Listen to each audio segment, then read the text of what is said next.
Welcome back, welcome back, welcome back. I'm Miss Lisa, and this is my YouTube channel where I talk about anything I want to for science and math. And what we're doing today is physical science, and we're going to talk about mirrors. So, in light, we're talking about light, and this is, if you're doing this as a class, this is the last bit of physics, and then for the second part of the semester, we're going to talk about chemistry. So, this course that we're doing did physics first, chemistry second, where the one I just taught in public school did chemistry first and physics second. So it's like I get a little backwards. Anyway, okay, so how do mirrors work? Mirrors work by light bouncing off of them. It's just the basic way to say it. Mirrors are highly polished surfaces where light can bounce back. So if it's a plane mirror, like a regular mirror that you look in the bathroom, okay? There's different kinds, and we're going to talk about. But we'll say an old-fashioned mirror in an old-fashioned bathroom. They would take glass, so glass is very smooth, and they would put silver on the back of it. The light would bounce off of you, and it would go to the mirror and go through the glass and bounce off the silver and come back to your eye so you can see it. So anything that is very smooth, where the light comes and bounces pretty much back without getting distorted, will give you an image. So it could be water. Water is very smooth and you can see a reflection in it. Sometimes like a shiny, tile wall or something like that. Sometimes you can kind of see your reflection in it if the light's right. Okay, now what about other kinds of mirrors? Nowadays, that's how old mirrors used to work. Nowadays, we have shiny things like aluminum foil, shiny metals, and they will use that for mirrors in bathrooms too. Like if you go to the bathroom at a park, they don't have glass in bathrooms anymore in places that are so unsupervised because they're afraid someone will break it or it'll break and someone will come in and get hurt. So they just shine up a piece of metal and that's what you get for your mirror. And you can see yourself in shiny mirrors in metal. So that's one kind of mirror. To get a mirror image is where, but all it is, it has to be super, super smooth so it can bounce back at you. Another kind of mirror is that like mylar balloons. Have you ever noticed how good you can see in that? So sometimes you will see mirrors that are two-way mirrors. Now how that works is on one side it looks like just a reflection, but on the other side you can kind of see through it, and it has to do with like the mylar balloon. So what you should do next time you have a mylar balloon, once it gets all out of, like these are the ones from the Dollar Tree, the shiny metal kind of balloons. Once it gets all out of helium and it's sunk and you can't think of anything more fun to do with it, open it up and take a piece of it and hold it up to your eyes and you can see through it. So that's sort of how those two-way mirrors work. That like at a distance, it looks completely solid metal, like you couldn't see through that. Hold it up to your eyes, you can see through it. Now, how you're supposed to, sometimes there are people who try to peek at you while you're changing clothes in a bathroom or a fitting room. And so there have been evil people who have tried to look at other people changing, very wicked. And they say that if you put your fingernail up against it and you can see if the reflection, if it's like thick reflection or thin, you can tell if it's a two-way mirror or not. I don't exactly remember which way it is, but you can Google it and learn. But there's a way to see that if you think it's a regular mirror, but it's two-way, and it's something about putting your fingernail on it. You'll have to look that up. My brain doesn't remember which way it goes. I don't really worry about it too much. I figure nobody's wanting to look at me changing clothes, so I don't worry about it. But y'all are young, so you might want to check that out. Okay, now, so let's think about, I brought my board here. Where did I put my marker? I had a board and a marker. Sorry about that. I went and got water and got distracted. Aha, I found the marker. Okay, here it is. All right, so I want to draw this for you. I brought my little chalkboard up here, my dry erase marker. Okay, so if it is a flat plane mirror, here's the mirror, the light comes in and it bounces back at you and you can see it, okay? If something is not a mirror, say it's concrete, then if you can look at it microscopically, it would not be flat at all. And if light comes in, it bounces out in all directions. The light is scattered and it does not make an image. So for something to make an image, a mirror image, it has to be a smooth surface where the light bounces back. This is one. I can see like my rug and my books that are on the floor. I can see all of that in this whiteboard. But here where it's wood, I can't see anything because even though it appears smooth, it's not as smooth and shiny as that. Okay, now that's for flat. That is for flat mirrors. Now, so the next thing is, what about if it is concave, if it goes in, or convex, goes out? Now, if we were face-to-face, and I did this last year with my physical science class and I didn't do it with my public school kids I just taught, but I did it with the homeschool kids I taught before. Because of COVID, we ran out of time, and I didn't get to do all the labs I wanted to. And I was real gung-ho, and I was like, we're going to do them all. And my team teacher was like, you have the enthusiasm to do this, but not everybody else does. And these children need a break. So we didn't get to do, I wanted to set up stations and let the kids rotate through them and do all the labs at least, but they didn't get to. COVID made it where we didn't get to do everything I wanted to do in physical science, but you can do it. So anyway, this is what we would do if we were face-to-face. I would pass out spoons to everybody in class, give everybody a nice shiny spoon. And I would tell them to hold the spoon like a bowl and look at it and see how they look, okay? And they would see that they look small and upside down.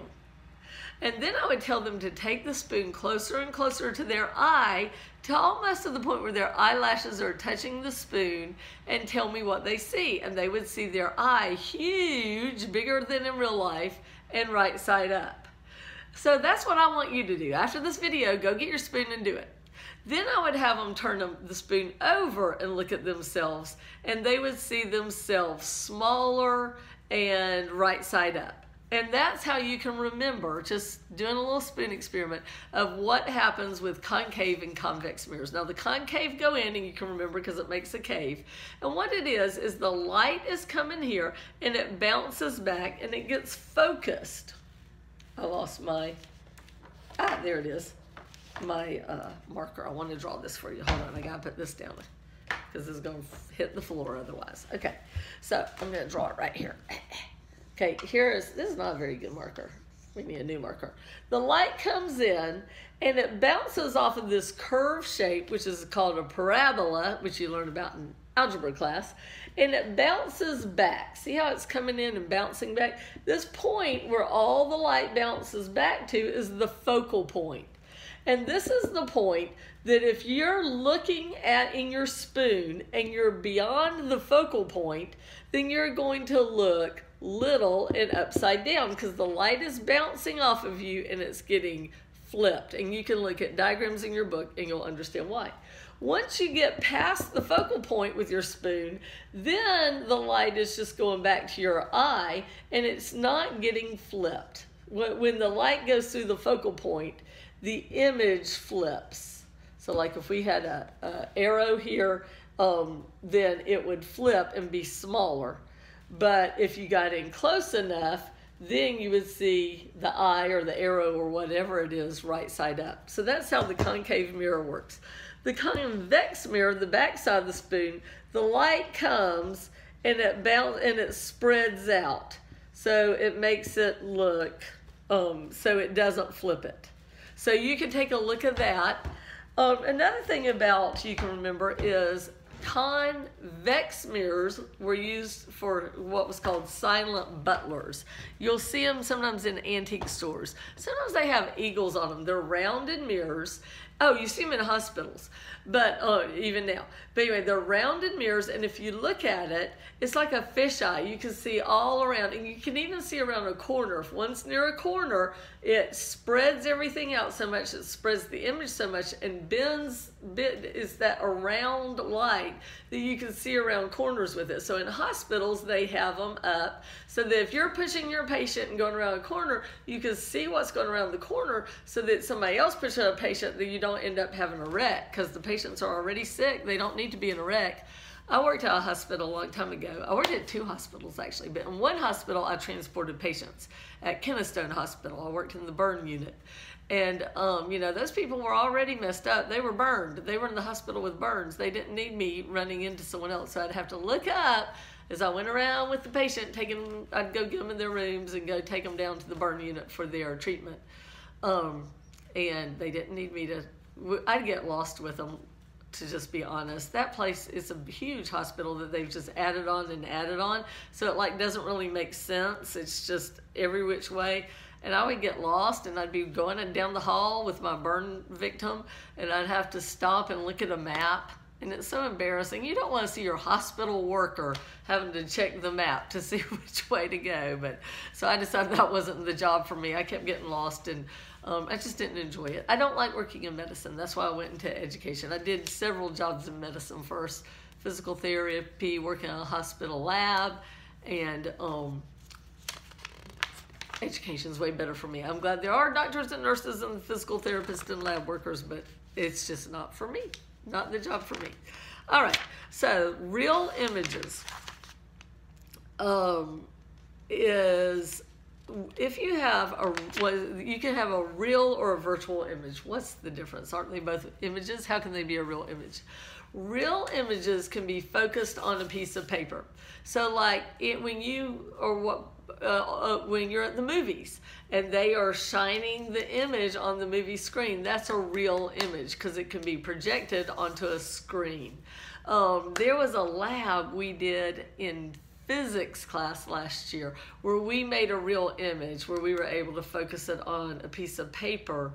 We were able to do that. And I don't remember exactly how we did. It was a new lab to me, but it worked real good. At first I thought it wasn't working, but I was not interpreting the image correctly, so I wasn't seeing it. But my very clever student said, "No, Miss Blackburn, it's here. Look, that's a tree." I was like, "Oh, we did it." we held the paper to our backs, was outside, and it was like January, so it was all cold. So we were holding the paper, and it was the bare tree branches, but image on this piece of paper. But anyway, it was cool. So you should do a little more research, find out some more things like that to do. All right, so be sure to read your book, read about the mirrors. Now, like a mirror, you can have a lens where a mirror reflects the light out. Lenses let them pass through, and as they do, the light is bent. So you can have a mirror, a lens that goes out like this, or you can have one that goes like that. And it depends whether it is a piece of glass that's skinny in the middle and fat on the sides, or fat in the middle and skinny on the sides makes a difference to what the lens is going to do. So if it looks like this, it's called a convex lens. If it looks like that, it's a concave lens. And the light is bent as it goes through the lens, and it also has a focal point like the mirrors do. Convex lenses bring the light to a point. Concave lenses spread the light out. And you will be able to read about that in your book. Now, if you take physics, you know, in a few years, you'll do a lot of math with this. There's lots of math you can do with all these focal lengths, and you get to use fractions. It's a big math part of physics, but this is physical science. So we're just gonna have fun and learn the interesting stuff about what's happening with the light and not do the math. How's that sound? All right, so of course, the number one and most important thing about light in your life is your eyes. So I want you to look at diagrams of eyeballs and see how they work. But basically, you have a lens in the front of your eye. You have a hole that lets the light in, your pupil. Around it's the colored part, the iris. and it changes diameter and lets in light. And it goes through a lens, and that lens, if it's working nicely, if your eyeball is shaped correctly, will focus the light on the back of your eyeball. It's actually an upside down image, and it's smaller than real life, that makes sense, and upside down. Your brain, in the back of your eyeball, you have an optic nerve, and it takes the information that's on the back of your eyeball, your retina, and takes it to your brain, and your brain straightens it out and flips it back up again so that you see when you're looking, your brain interprets it as right side up. The back of your eyeball is covered in cells that are light sensitive. They're rods and cones. The cones see color, and the rods see black and white in motion. And light. And dark. So you can kind of tell you have a more concentration of cones in the middle part where you see, and the rods are more on the sides. So if you can't see something, say like I took astronomy in college, and sometimes you couldn't see a star looking straight at it. But if you look next to it where you were using your cones more, your rods more, you could see the star and it would appear. It's weird. You should try it. Find a real faint star. I don't know. You'd have to, like we knew where to look. The professor told us where. Dr. Bright Lowry was my physics professor for astronomy. Great guy.